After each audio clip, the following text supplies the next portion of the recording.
Welcome back to Incremental, the Continuous Improvement Podcast. This is episode 149, our practice edition, where we talk about lean improvements made throughout the week and tie them back to lean principles.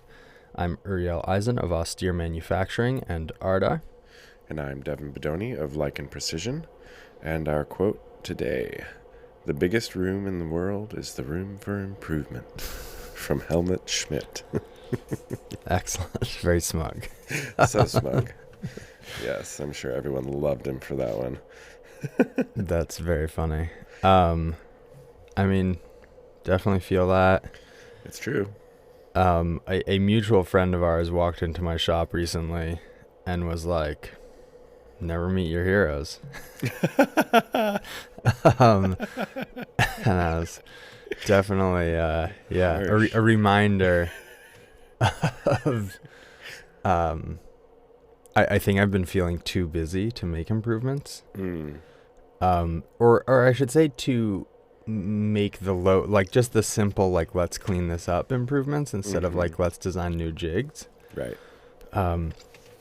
They say psychologists are always a little bit Crazy? cuckoo. Mm-hmm.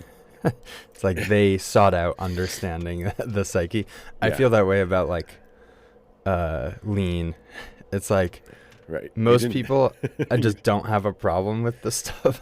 And I'm struggle bussing over here to try to, Yeah. I don't know. You didn't start doing this because you were good at it, and then you were like, "Oh, I'll talk about that." You started it because you were like, "This is a problem. I need to solve this and problem." I think yes, I think I'm good at and inclined to the sort of operational improvements and system improvements, but not the your shop is really organized so people aren't tripping over things improvements. Yeah. There's a degree of chaos that tends to if unchecked, that's sort of what I create, I would say. It's interesting to a little bit our different individual strengths and weaknesses and how they play out. And I'm definitely different, and it has pros and cons. I think in the last bunch of years working with you, I've noticed you have a pretty razor sharp ability to look at structural stuff and interrogate structural issues and problems and workflow path creation in a way where I generally am a little bit more happy to just put my head down and rhinoceros through something a little bit and just be like, I just have to do this. I'm going to get through it, and then do that over and over and over again. So I think that's, interesting. both have merits. Both have merits, but also I think that has been my you suffer from not naturally having the whatever super clean, organized, everything in its place kind of thing, and I suffer from being willing to repeatedly over and over and over again just do extra work so that I don't have to do the small amount of work to smooth out the system. I feel like when I have a mess or something, I'm like, well, clearly it's because I don't have an efficient enough system to actually put the tools away. So I invested in magnet strips for every single tool. So it was it's as fast to just put it back on the magnet as it is to set it down on your bench. But that assumes having in my old prototyping shop, I had these spaces that were created for prototyping. And I think being in small shops over the past 4 years, it's all been production space that then you have to convert to prototyping space, but then the odds of all the tools going back are kind of low. And anyway, interesting. Yes, but a lot of room for improvement. To get back to that quote, the largest room. Yes, I guess we should talk about some improvements? actual things. Yeah. I don't have a lot, but I feel like they're kind of impactful, so maybe I'll dive into a little bit more of the background of the problems that are driving these improvements. And the first one's it's not officially an improvement in the sense that if you were to break this down via A3 process or even like the Toyota Kata cycle, which is kind of mini A3, I guess. Okay. We're sort of right at the beginning of that string. This improvement is. And so I'll just say what it is we had a very brief discussion, and then Will made a matrix, just like a printout for capturing every time a particular part comes back during proof out for edits of one kind or another. Will made this matrix where we can capture roughly, broad strokes. Why did that come back? So that we can start to interrogate where we're routinely having trouble in our programming process that is causing things to fail downstream and require coming back upstream again. And this kind of came out of that discussion at the meetup where another friend from another shop, they were like, we're having this routine issue with programming time and slowing down our whole system. And after that, this is something we were already kind of working on. I think I mentioned a couple weeks ago that we got the stopwatches to track our proof out time relative to the other things that we're doing in the shop. So it was definitely already front of mind, but that made me realize that we really needed a way to point those improvements in the right direction. And also a conversation I had at that meetup, which was like, I was asking someone else how often their stuff runs first time through and is good at the end of and it was like, well, their stuff runs through a lot and is good. And they were like, well, why does your stuff not? What kind of features are you struggling with? And I was like, well, I have an idea, but I don't know if it's right. So this matrix is to start capturing that so that we can actually hopefully know what is right, what is routinely causing us issues. This is sort of a process improvement to gain insight into the current condition, to put it in the A3 framework. Wow, so concise. Amazing. Yeah, that seems huge. I mean, that's super cool to be working so far upstream and not just kind of dive into stuff. Yeah, I think it's good. And also the looping back to the stopwatches, that has been extremely illuminating. Because it's very easy, especially if there's multiple proof outs going on in the shop, to be like, we're busy, we are getting stuff done. And that one took a little longer than we expected. And we had a part proof out the other day where, in conjunction with all of the, multiple machines getting proofed out at the same time, complicated part, challenging features, etc., whatever. I'm not trying to make excuses. It just was what it was. Like, I think setup, started end of day Tuesday. We were working on proof out all through Wednesday, and I don't think we ran good parts until Thursday morning. And I was like, okay, that is if we're just starting a stopwatch and, finishing it, what is that? That's a 10-hour proof out. That's not sustainable. Right. We need to address that. And it's not like that happens every day with every part. Sometimes it's a slam dunk. Did you know that part was going to be hard? It was a challenge. I knew, ish. Okay, but it didn't work itself into the quoting process. I definitely did not quote 10 hours of proof out. I'll put it that way. Yeah. Yeah. I was like, this one has some tricky features. Let's pad that out a smidge. Not, this is going to occupy a full additional day of that's time. Pretty not right. That's a lot. It is a lot. When you start to put it in those terms, you're like, okay, this cannot continue.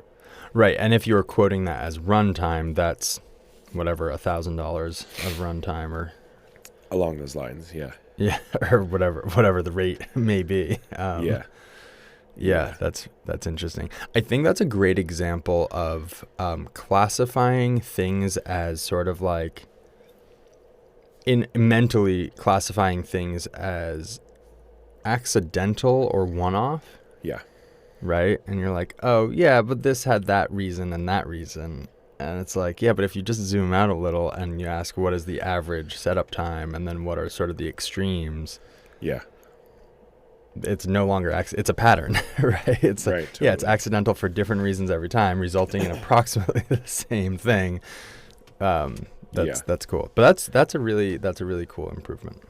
Yeah, and kind of where we were going with it as well is like I've been contemplating trying to bring in an automated mill solution this year, and I was kind of like, okay, first of all, we're clearly not prepared. So it's very easy, I think, to like jump into that and be like, oh my God, we have this piece of equipment now, this investment that costs us $12,000 a month, and we're not using it. So like, let's get our stuff in gear. But I was kind of like, well, what if we gain back like whatever, even if it was like 20% productivity without making that investment right now, and we have like less scheduling issues because things run through the shop more predictably, and we don't have to make any investment. Like, that sounds good. Right. Let's start with that. Right. Yeah. Or let's get I don't know. Intellectually, you're correct. I feel like sometimes it's hard to get your ass in gear fully until the thing is sitting there. I find that with like machines or new parts I want to run. Like, I know intellectually that there's steps I could take right now that will be necessary later. Yeah. But then it's like, until it's sitting there and you're like, well, I guess I'm staying late tonight because this needs to be running by tomorrow. Yeah. It's very true. We were having a conversation. Will and I spent the last 3 days in training for our new CMM. Mm-hmm. So we've been driving an hour and a half back and forth to the showroom each day. So on the way back yesterday, we were talking about ways to automate our production work because it's really been mucking up the works, to put it bluntly. And, you know, we've been talking about getting like a cobot to do that. Yeah. Blah, blah, blah, blah. And I was like, okay, yeah. When I came from IMTS, I was like, I need to create a roadmap to deal with every part of this process that we don't know how to do yet prior. Mm-hmm. And I didn't do that. And then I was like, oh, and also we bought this machine for spindle gripping. We have everything we need to do these parts with spindle gripping. Why aren't we doing that? Right? Like, that's also a zero financial investment path forward. At that this gets point. us probably like, this point. Exactly. It would get us 80% of the way there. For probably what we're trying to do. I was like, why do we get so attached to this purchasing solutions concept instead of creating maybe suboptimal but close to optimal solutions? I mean, I think we've like hammered this point frequently, but it's the 80-20. Yeah. What's that? It's true. Yeah, we beat people over it like with like a sledgehammer. I mean, we're in an attempt to get it to sink in our own minds. It's true. Yeah, it's like it does not. It's so difficult. It's so easy to look at new toys. And I mean, I've been having this with a 3D printer, which granted is $1,000. So it's maybe a kind of 2 orders of magnitude cheaper. Yeah, same deal. I'm like, oh man, we really have a lot of stuff to print. I feel like we should get a second printer. And that might be correct, because if R&D is the bottleneck, if the process of R&D is the bottleneck, and you can free up, collapse that timeline by a few hours because you can parallelize, versions, then I think there's merit there. But still, I know there's so much downtime due to bad scheduling. Insofar as we have moments where we need production stuff like spindle gripper fingers, stuff like that, at the same time as prototyping. And it's like, well, why didn't this just get printed a week ago and we keep 2 sets on hand? Or why are we trying to go like minimum inventory on a $2 plastic printed finger that takes 30 minutes to print? Like, why don't we just print 2 of them? 100%. Anyway. Well, that's very cool. So I'm going to rattle through a few. Speaking of 3D printing, we designed a new pin ladder lock assembly jig. So we dropped some 1-inch pin ladder locks have become weirdly popular. Huh. And to the point where they sold out, and then we got more in and released them on the website, and they sold out within like 2 or 3 hours. Wow. That's a cool and problem to have. yeah, it's kind of cool, but I was like, you know what? Picking up each pin and inserting it manually into these seems, we can do better. So I designed an assembly jig where you basically put all the pins in it, and then you drop up, and there's a video on our Instagram, on Austere's Instagram. Drop a body in, slide it again, and it inserts 2 pins, and you pick it up. So a lot less fiddly, very quick. Most of them ship without pressed pins, so it's a retrofittable buckle. Yeah. Someone commented wisely, they're like, why don't you take it a step further and just like press them in, right? Like, no, they don't get pressed. Anyway, so that was that process. Some really cool things I did that worked pretty well. I mean, I was pleased with them. It remains to be seen whether they really work well. No, I mean, you know, like, not to toot my own horn. I was just like impressed that they worked. I was like, oh, cool, that's awesome. One I've been thinking about for a long time is linear. A nod to the precision people into precision out there. I don't know how linear the motion is, but for my purposes of inserting a 1/8-inch pin, I basically had 2 faces that are 30 thousandths of an inch apart, 3D printed surfaces, that I cut an 1/8-inch rod profile out of. Yeah. So, and then just insert, because we have all this 1/8-inch pin stock. Yeah. So I printed each half, and then I just slid those rods in there and put a little bit of grease, and like how much preload you have, like it's over constrained, which is my one. I think I can solve that with a flexure somewhere to get no like, you know, no wobble or freedom, you know, kind of unconstrained freedom in the system, but get nice smooth motion. So instead, I'm like a guide. For the carriage that slides back and forth. It worked great first try. And in this application, I don't need perfect sliding, right? Yeah. I just aired on the side of loose, and that's great. And it's still a little too tight, probably. But it seems like in the 3D printing world, people so often are like, we're making this out of metal, or we're making this out of plastic, and totally, myself included, miss the point where you're like, you can put metal in plastic after it's printed. And it seems like that opens up an entire world of possibilities that is otherwise so much work. It's been very, and actually hearing you say that, I'm realizing I could have done it somewhere else too. But yes, one big one we've been doing for a long time is modeling in wood screw passages. Yeah. That then reinforce in specified directions, and that works great. But other wins on this jig were optimizing for printability, so like design for manufacture, knowing we're going to 3D print these for production, and we want reliable 3D prints that don't need to be cleaned up. Yeah. So all the surfaces, so like I had this horizontal cylindrical extrude cut in the plastic. I just put these essentially a roof profile on the top of it, so that it has a minimum angle of, I think I set it to 30 degrees overhang. Whereas normally when you describe a circle, the top of the circle, often in 3D printing, if you have crossbores, you have a little bit of garbage in the top where the plastic wasn't supported. So just extrude that in there. And then, used wood screws to clamp all the components together. Had a wood screw as the end stop so that you could, instead of designing the stroke perfectly, just kind of tweak it.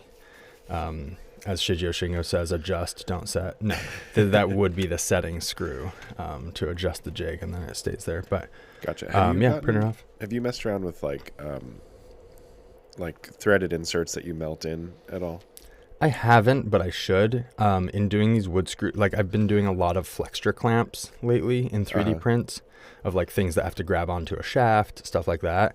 And I use wood screws, and it's kind of trash. So on my list is standardizing around some option. And I don't know if it's going to be melt-in inserts or if it probably doesn't have to be or. I think I need a suite of hardware that is standard for our 3D printed items because it's something we're doing a lot of. Yeah.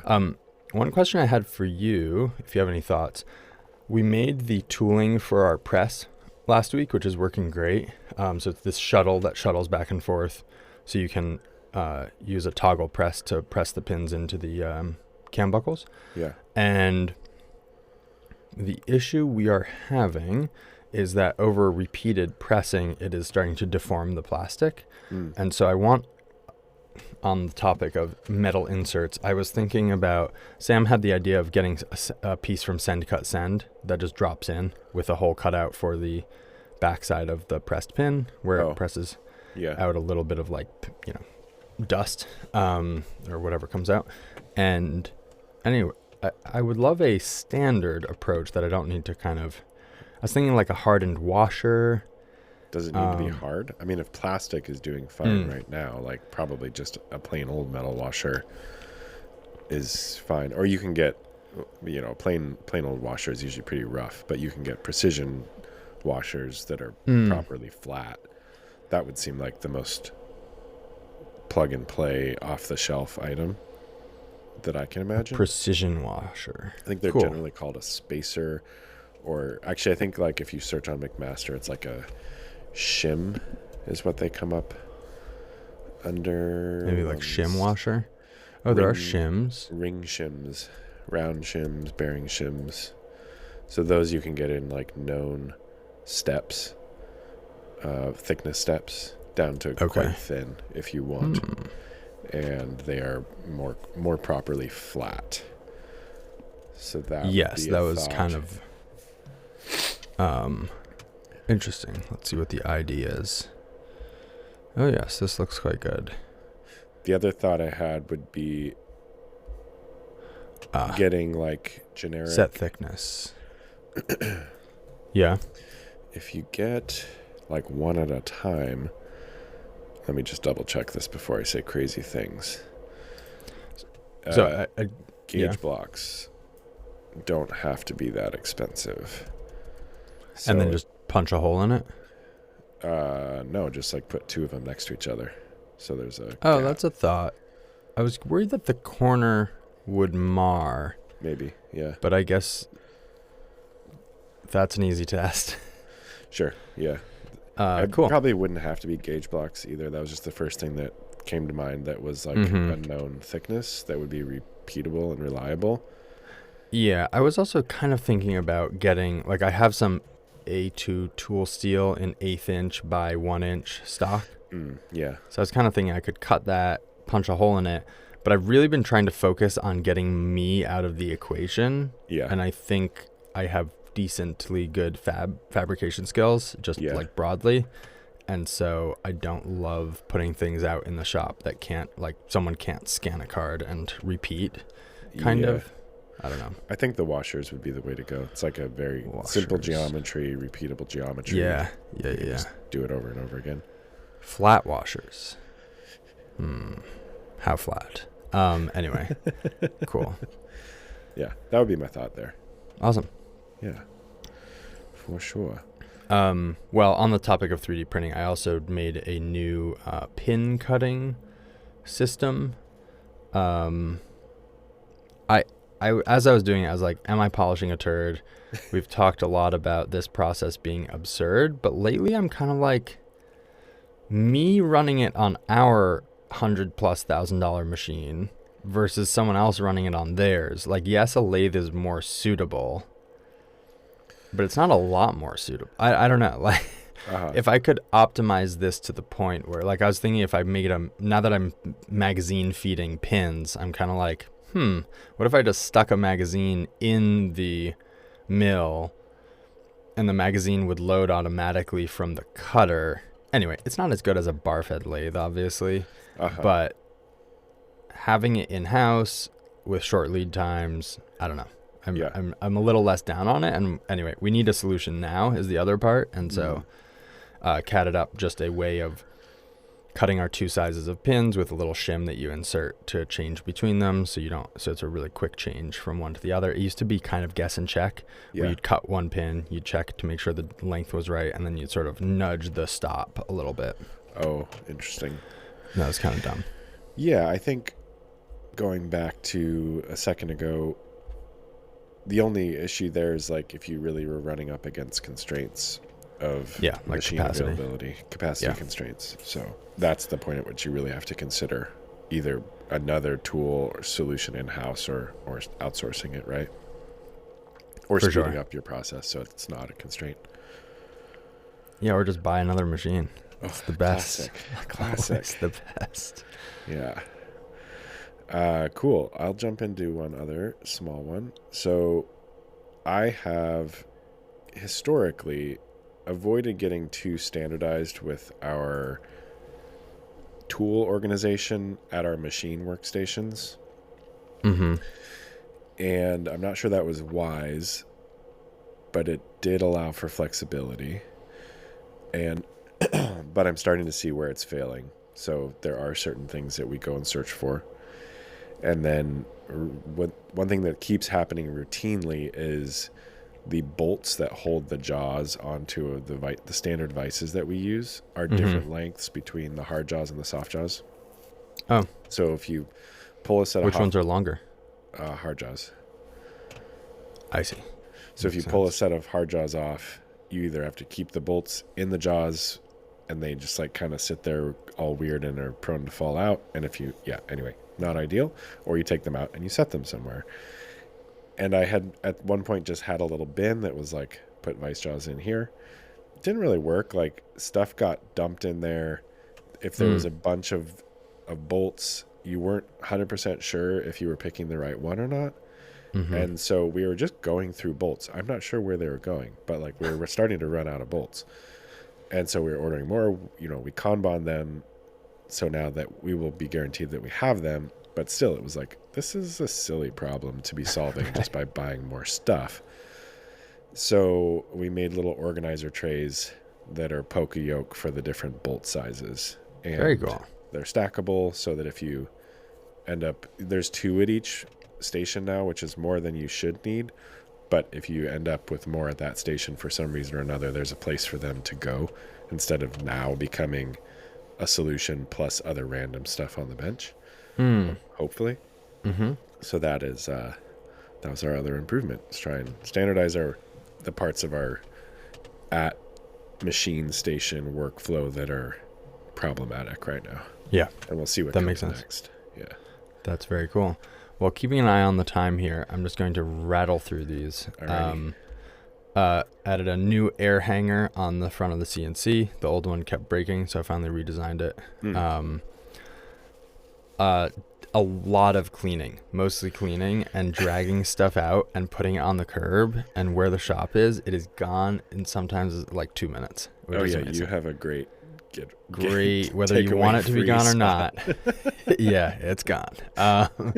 So that has been great. Sort of gave up on selling a lot of it because I'm just like the amount of messaging and I just need it out of the shop. So do they take the sign too? You have to make a new sign every time? Often, yeah. Yeah, it's a free cardboard sign, so I don't know why you wouldn't.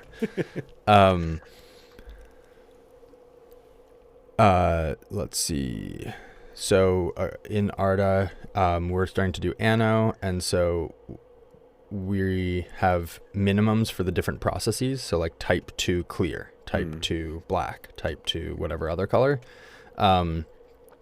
And so now in Arda, when you scan the card, the button will stay white. You can set a threshold by vendor. And so we set a price threshold that then turns the color of the button to action that order. It changes color now. So that's nice. So at a glance, you kind of know, are we at it? Are we not?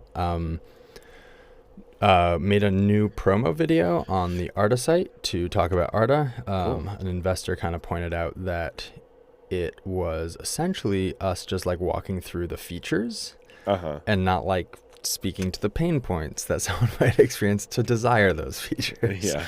So that was they sort of mentioned that they needed a new video to make an intro. At like 7 p.m. we started filming. It was not quick. Anyway, it did turn out decently well. A new Arda website that's been in the works for a bit is finally up. It's not the new domain yet, but we're making that change shortly. I added a social media scheduler tool for Arda. For Austere, thinking about it for Arda. But to build out a schedule, I also hired someone to populate that schedule. Nice. Not just the schedule, but like the actual content. Yeah. So now I upload stuff. She edits it, figures out how to post it, and then I kind of look at it. Cool. New send, cut, send workflow for Arda. So I noticed that a lot of our customers were having some friction with placing reorders. I don't know if you've used send, cut, send much. Just a little. So for prototyping, it came like they started off more in the prototyping space, I think. Yeah.